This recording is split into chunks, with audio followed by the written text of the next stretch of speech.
Tell me that is not the face that inspired the nun horror movies. What a terrible photograph, but it's befitting a terrible, terrible woman. This is Marina Solakiotou, who became Miriam Solakiotis when she became a nun in Greece around 1900.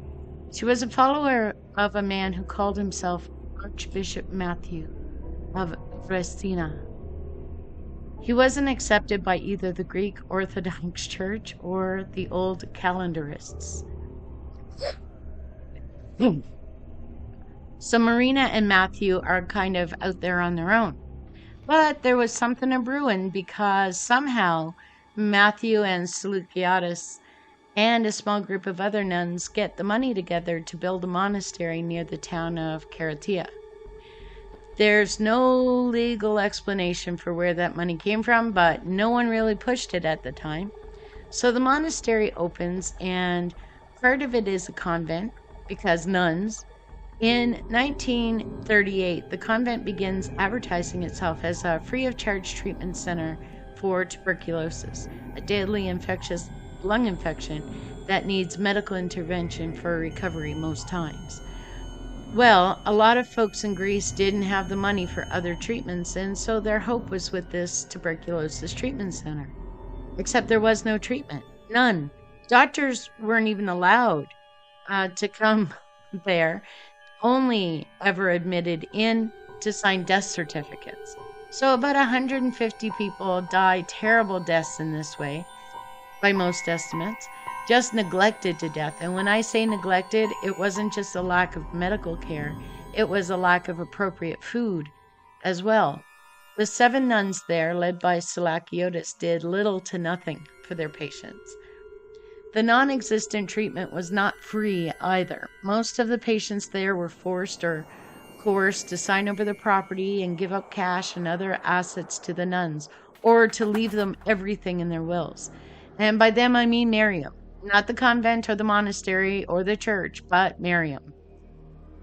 It wasn't just the patients who would be treated this way. 2 of the nuns were beaten to death in the convent, and 25 other people, primarily wealthy women, were recruited to join the convent, give up all their possessions to Miriam, and then they were chained in the convent basement to die. They were tortured, starved, beaten. All of this, and the Greek authorities had no idea until the daughter of a woman protested that her mother never would have left everything to the nun without being forced to do so. At least 25 women died in this way, along with the 2 nuns. Then an American Greek woman went missing, and the FBI traced her to the convent. Police didn't really have enough to just go and raid the convent, so they figured out that the convent was illegally exporting olive oil to Cyprus and also illegally importing tires. Hey, if illegal products will get you in the door, then... The police launched a very large raid on December the 4th, 1950 at night. They forcibly removed 36 children that were at the convent and sent them off to orphanages.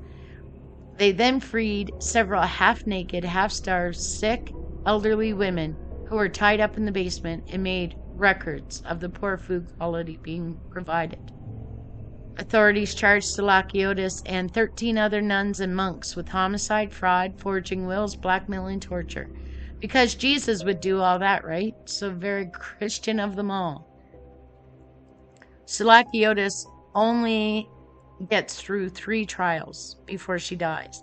And in those 3 trials, she's convicted of 7 murders, including for the beating deaths of the 2 nuns. When she was convicted, each time she would say a prayer of vengeance to St. Matthew.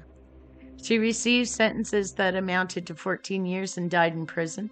The other cases were not tried against her, obviously, because she died. After her death, authorities would realize that 500 people had signed over all their property and then died at the monastery. 500 people. Given the neglect to death, the beating to death, and the other horrible acts to death, we're calling the true victim count for Seleuciotis at the higher end of the estimates, and that's 177. Thank you for listening. If you're enjoying these videos and you want to see more, please click the subscribe button and hit those notifications so that you don't miss any uploads. We appreciate you. Thanks.